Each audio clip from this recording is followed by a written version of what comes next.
super underrated. Super underrated. All right. This is what my classroom looks like after this week. We did a little bit of work this week, and I'm really proud of what we got accomplished, but I wanted to walk you through what a week looks like for a teacher. Even though the past couple of videos have been really structured, I want this one specifically to be more conversational, and I want to be able to talk about all the high points of a week in teaching and all the low points of a week in teaching, especially as it relates to just being in the Texas public school system, which I think has some benefits, but also has some downsides, and it can get, a little frustrating sometimes. But really, like, it's not a bad job sometimes. I feel like I'm trying to convince myself of something. No, let's just get into the video. Let me put you in a place where it is a little less distracting. Let me put you in a place that's just a little less distracting. Here is what my week looked like so far. So I do lots of different things for the school. The classes I teach, digital media, computer maintenance. I teach networking, even though they're more self-paced. I have a program that they go through, and it's during the same time as computer maintenance. And so they don't get as much attention as I need, but they're in that class so that I can prep them better for their certification exam that they're going to be taking later. I teach a social media, marketing, and advertising class.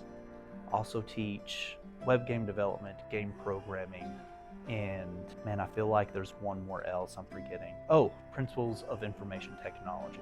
So all of my classes, I have my feet in kind of two worlds. I have a business world that I teach, and then I have a computer hands-on IT world that I teach. And you know what? For my brain, which is very ADD, it ends up working okay. But this week was overwhelming because it's not just that, but also the combination of I have my family. I have a beautiful wife. I have two rambunctious boys that are both in basketball. And so we have basketball practice. One has them on Tuesday evenings, the other has them on Thursday evenings. And that takes up a good chunk of time. And then also I am involved in bivocational ministry. And basically what that means is that I work at my church. I do lots of things for my church, but the main thing I do is I teach the youth group. I'm the student minister, youth director, whatever you want to call it. All of these things are extremely enriching. But along with that, I have my other duties that come along with the school, the other projects that go along with the school, and it can feel, again, overwhelming. For example, this week I had two major deadlines that came up for the different organizations that I work with. I'm the student council sponsor, and we had our state reporting forms due, and really it's not that big a deal, but I care about it maybe more than I should. I really want to do well at having a well-run student council, or at least a student council that's active. And we were very active this year. I was very proud of them, but we didn't meet the criteria for outstanding student council, and I was kind of bummed about that. But all of those forms were due by noon on Monday this past week. And we've got a great district. The president of the district, I had only turned in reporting forms for two of our areas that I knew for sure that we got it, and she contacted me and was like, hey, I think you're really close to another one of the areas, so we ended up getting 3 areas instead of just 2. So good job, student council. I'm really proud of you.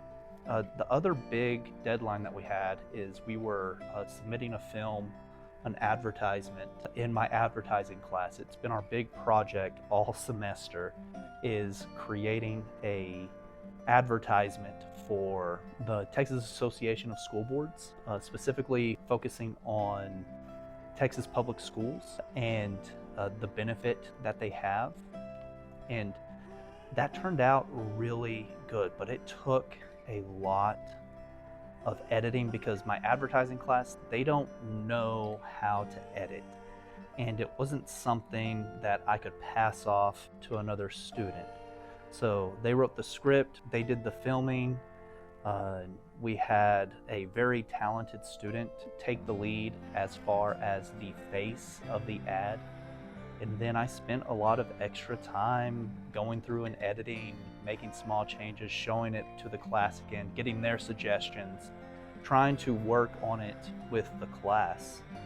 And it turned out really good, but it was just a ton of work. I was very, very pleased with their level of work. Now, this time of year, we get towards spring break, and it's easy to let the foot off the gas pedal, and I really want to let the foot off the gas pedal. I think every teacher wants to, and it's okay to feel that way. If you're looking at becoming a teacher, you're going to be put in with a ton of extra duties that don't necessarily go with the classes that you're teaching, but then also like the classes that you're teaching, it kind of like they build up with the different projects that you're working on, especially if you're teaching CTE, trying to prep kids for hopefully some certifications that they're going to take. Yeah, if you're overwhelmed, I've been doing this 16 years.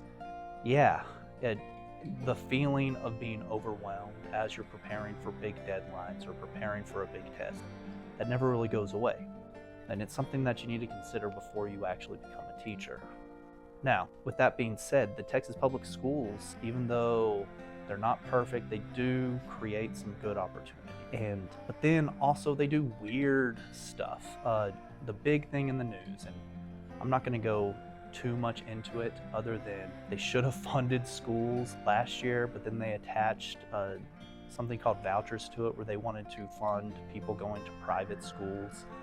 But not every student would get money, and like the phrasing is weird, and if you listen to one politician they go, no, it's available for all students, but then you listen to other politicians and they say it's not really available to all the students, it's just available to the ones that, you know, have more money. That's a bummer, and they're doing it again, and they're trying to pass it through because with attached to possibly raising teacher pay wages, which is great. I love raises. I think that's a good idea. But pay raises aren't the end-all be-all for teachers. You know, what I found out from the last pay raise is that I spent the money that ended up in my bank because maybe I'm not the best with finances. And my encouragement to you, if you're wanting to get into this profession, that if you want to get into it, there are moments that are extremely rewarding. As far as like teacher pay raises, I hope they do it. I think it will convince more people to be teachers, but it's a hard profession. And then because you don't just teach. It's not just knowing the subject. It's building relationships. It's managing a classroom. It's entertainment. And so would I encourage someone to be a teacher with all the stuff that's going on? Only if that's what they want to do. So other projects that we worked on in my class this week. We did lots of taking parts. In my computer maintenance class, we took apart laptops and tried to put them back together. I have this really funny picture of students that said they were finished, and then I looked and they had a handful of screws in their hands. And it reminded me of the person that used to teach computer maintenance before me, and how one of her students used to say, look at how much money we could have saved Dell. They didn't need all these screws. But it's kind of the nature of that specific project. I specifically choose really old laptops that don't work.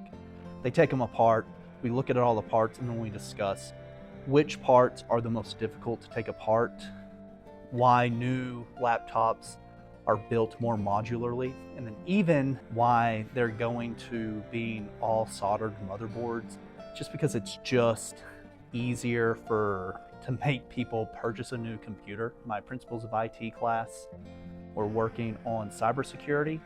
Specifically, we're talking about encryption. And so we've had a lot of fun with Caesar ciphers and pigpen ciphers and talking about how to actually encrypt messages, physically, and then ways that we can use the computer to help us break it. I think the big capstone project that we're going to do with that is I'm going to have them create an escape room, a digital escape room, where they're going to have to utilize some of the encryption and decryption things that they've learned about in this unit. I think that could be fun. In my game programming class, they are working on a passion type project. They get to utilize any of the different programs that we've used before to create a game. They really wanted to focus on the design aspects of their game. So they are creating the pixel animations, the pixels for them. I have a student doing a Five Nights at Freddy's clone and another student that's doing a Flappy Bird cone, but they're completely redesigning it and then doing it. They're utilizing Scratch, but I'm hoping that I can transition them into doing the same thing, but with the Python language, which is what we've been learning all year. In my web game development class, which is focused on JavaScript, we are finally to the point where I've unlocked some AI tools for them that coders use to help them get projects started and to decode. Again, I'm exploring a lot with AI this year because I think it can be a useful tool. And if I can train students to use it wisely, it won't be something that they're trying to use to try to plagiarize or to cheat around their subjects. So showing them how to use a debugger, I think can be really helpful for them. And then also I've got church stuff. It's an important part of my life. It is basically a part-time job, planning lessons and running small groups and trying to work on some discipleship stuff, trying to get the young men in my group closer in a walk with Jesus. That's rewarding and it's fun. And I see glimmers of hope every now and then, but then sometimes it's like with everything else, it gets incredibly busy. And we're wrapping up this week. Right after school ends today, we have a youth event at the church where we're going to be doing a game night. And that'll be just a ton of fun. But again, it's going to be another late night. I have not had a night other than Monday where I got home before 6 o'clock with basketball practices and church and with all the stuff that's going on with life. It's not uncommon that even though you're a teacher and the bell rings at 4:30, man, sometimes things just don't get done till 8:30, 9 o'clock. So, I don't really know. I just wanted to talk today. I didn't really want to do a specific topic. I just wanted to kind of give you an idea of what a week in the life of a teacher, a week in the life of a dad, a week in the life of a youth director, a week in the life of a student council sponsor, a week in the life of somebody that is getting better at the craft of teaching, but is definitely not there. That's what this YouTube channel is for, is to help those that are interested in teaching, that want to get better. I want to create a community where we help each other out. If you got all the way through my rambling and you got all the way through this talk, I'd love for you to just comment down below, say hi, let me know what your big struggle was this week or big success. If you have a suggestion that's related to the area of teaching, maybe in the area of bivocational ministry, I'd be happy to talk about that too. So, hey, thanks for joining me. Again, if you liked it, subscribe. And just to remind you that the only thing that really matters, it's the students.